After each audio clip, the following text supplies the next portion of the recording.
ಸಮಯವೇ ಸಿಗಲಿಲ್ಲ ಎಂದು ಬಹಳಷ್ಟು ಜನ ಎಲ್ಲ ವಿಷಯಗಳಿಗೂ ಇದೊಂದು ಸಬೂಬು ಹೇಳುವುದನ್ನು ಕೇಳಿರುತ್ತೇವೆ.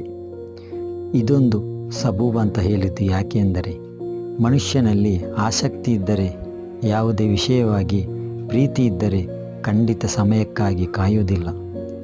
ಎಷ್ಟೇ ಒತ್ತಡ ಕೆಲಸ ಕಾರ್ಯಗಳಲ್ಲೂ ಒಂದಿಷ್ಟು ಸಮಯವನ್ನು ಹೊಂದಿಕೊಳ್ಳುತ್ತಾನೆ. ಆದರೆ ಆಸಕ್ತಿ ಕಡಿಮೆ ಇದ್ದಾಗ ಸಮಯ ಸಿಗಲಿಲ್ಲ ಎಂದು ಸಬೂಬು ಹೇಳಿಕೊಂಡು ಓಡಾಡುತ್ತಾನೆ. ಮನುಷ್ಯನಿಗೆ ಜಗತ್ತಿನಲ್ಲಿ ಏನು ಬೇಕಾದರೂ ಸಿಗಬಹುದು, ಆದರೆ ಸಿಗದಿರುವುದು ಒಂದೇ ಸಮಯ ಮಾತ್ರ. ಸಮಯ ಕಳೆದು ಹೋದರೆ ಮತ್ತೆ ಗಳಿಸುವುದು ಸಾಧ್ಯವಿಲ್ಲ.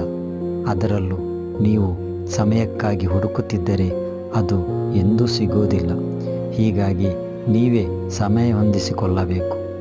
ಮನುಷ್ಯನ ನಿಜವಾದ ಯಶಸ್ಸು ಎಂದರೆ ಸಮಯವನ್ನು ಸರಿಯಾಗಿ ಬಳಸಿಕೊಳ್ಳಲು ಕಲಿಯುವುದೇ ಆಗಿದೆ. ನೀವೇನು ಕನಸು ಕಂಡಿರುತ್ತೀರೋ ಅದನ್ನು ಈಡೇರಿಸಿಕೊಳ್ಳುವುದಕ್ಕೆ ಸಮಯ ಸಿಕ್ಕರೆ ಆಗ ನೀವು ನಿಜಕ್ಕೂ ಯಶಸ್ವಿ ಎಂದರ್ಥ.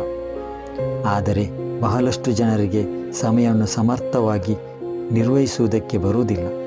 ಇರುವ ಸಮಯವನ್ನು ವ್ಯರ್ಥ ಮಾಡಿ ಸಿಗದಿರುವ ಸಮಯದ ವಿರುದ್ಧ ಘೋಷಣೆ ಮಾಡುತ್ತಾ ತಮ್ಮ ಜವಾಬ್ದಾರಿಯಿಂದ ಸದಾ ನುಣಿಸಿಕೊಳ್ಳುವುದಕ್ಕೆ ಪ್ರಯತ್ನಿಸುತ್ತಾರೆ. ಹೀಗಾಗಿ ಸಮಯವನ್ನು ಹೇಗೆ ಹೊಂದಿಸುವುದು ಎಂಬುದು ನಿಮ್ಮ ಕೈಯಲ್ಲಿದೆ.